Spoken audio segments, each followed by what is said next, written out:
The caterpillar dies to become the butterfly. The seed dies to become the tree. And you can't become who you are meant to be without letting go of who you were.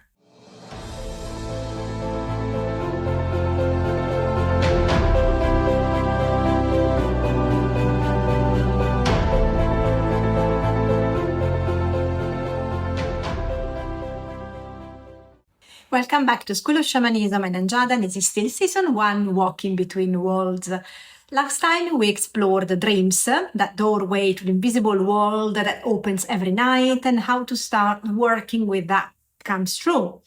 And today I want to talk about something most people avoid all the time because it's a scary topic, death, which is one of the only two things certain in life, death and birth. Not just physical death, but the deaths we experience while we're still alive, the endings, the losses, the moments when something we thought was essential to who we are falls away and we are left standing in the rubble, wondering who we are now. Because if you are walking between worlds, you will meet death many times.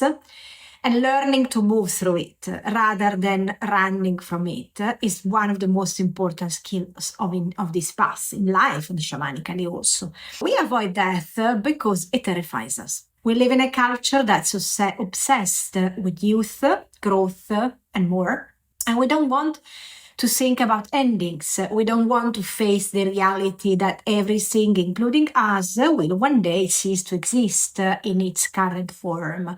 So we push it away, we sanitize it, we hide it dying in hospitals and care homes, we use euphemisms, passed away, lost, no longer with us, because even the word death feels too heavy. And this avoidance doesn't just apply to physical death, we avoid all kinds of endings.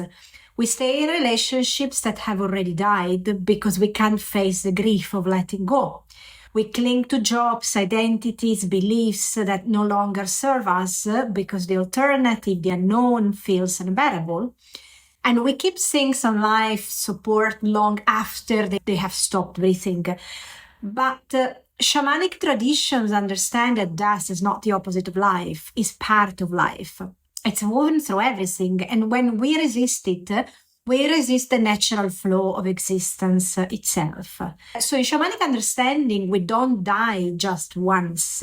We die many times, and every major transition is a death. Every transformation requires something to end before something new can begin. So when you leave a relationship, something dies, not just the relationship, but the version of you that existed inside it. And when you leave a job, a career, a calling that once defined you, that identity dies. When you move to a new place or leave your family of origin, you enter a new chapter of life. Death is part of that. And even growth is a kind of death. The caterpillar dies to become the butterfly. The seed dies to become the tree. And you can't become who you are meant to be without letting go of who you were. And this is why walking between worlds isn't comfortable. It asks you to die repeatedly, to release, to surrender, to let part of yourself fall away. And if you are resisting those deaths, you are resisting your own evolution. So in shamanic traditions, death is central to initiation. Many shamans across different cultures describe a death experience as part of their calling. Sometimes it's literally a near-death experience. If you think of Sandra Ingerman, for example, illnesses, accident, crisis. Sometimes it's a visionary death during a ceremony or a journey where the initiate is dismembered, destroyed, and then put back together by the spirits, of course symbolically. This is not a metaphor, but actually something dies, and what return is different, changed, reborn with new capacity, new vision, and new power. So you don't choose this kind of death, it chooses you. And it's rarely pleasant. The shamanic call often comes through suffering, so the dark night of the soul that breaks you open. But on the other side of that breaking is something extraordinary.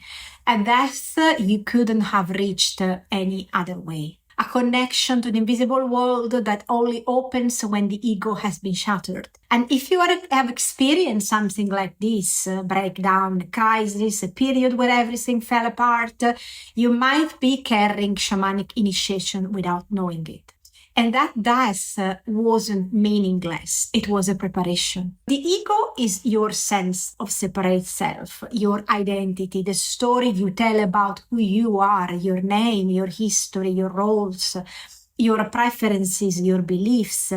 And it's not bad. You need an ego to function in the world. But the ego tends to think it's the whole picture. It clings, it defends, it resists anything that threatens its existence. And on the spiritual path, ego death is inevitable. Not because you destroy the ego, that's neither possible nor wishable, but because you start to see through it. You realize it's not the totality of who you are. You glimpse something larger, something that exists beyond your individual story. And for the ego, that's terrifying. It feels like an annihilation. Ego death can happen gradually through years of practice, or it can happen suddenly in a moment of crisis or revelation. Either way, it's disorienting. Who am I if I'm not who I thought I was? What's left when the story falls apart? What's left is something more essential, something that doesn't depend on identity, something deathless.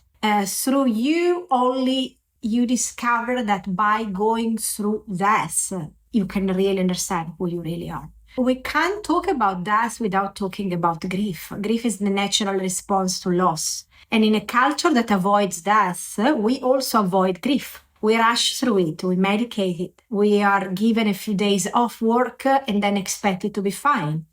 But grief doesn't work on a schedule, and unexpressed grief doesn't disappear. It goes underground.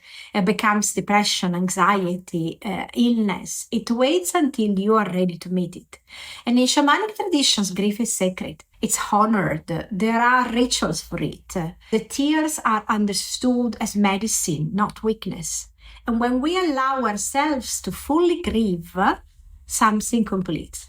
The death becomes real. And only then can new life begin. If you're carrying grief, and most of us are, for losses that can be large or small, I want to invite you to let it move. Don't hold it in it. Don't rush past it. Find a safe place and let it come. Cry for what you have lost. Cry for who you used to be. Cry for the death you never properly mourned. And this isn't self-indulgence, it's a completion. It's necessary for your transformation. So death comes as a teacher. It teaches us impermanence. Nothing lasts, not the good, not the bad, not you, not me. And this can sound bleak, but actually it's liberating. When you really understand impermanence, you stop clinging so hard. You appreciate what's here while it's here.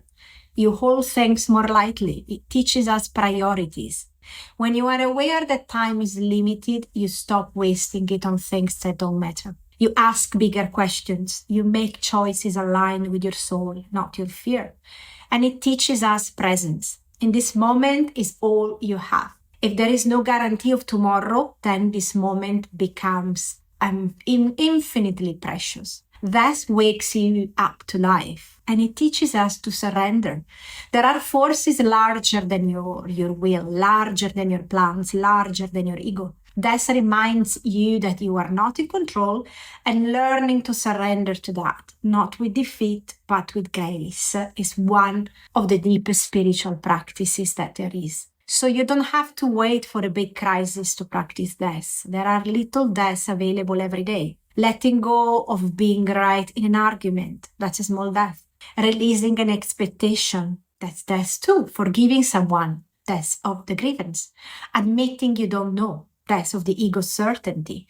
And even the breath is a practice of death. Every exhale is a letting go. And every inhale is a rebirth. So you are dying and being reborn dozens of times in a minute. So start noticing the little death. Start practicing surrender in small ways. Build a muscle for the bigger deaths that will inevitably come. Because they will come. That's not pessimism, it's just reality. And if you have practiced, if you have made friends with that, you'll meet those moments with more grace.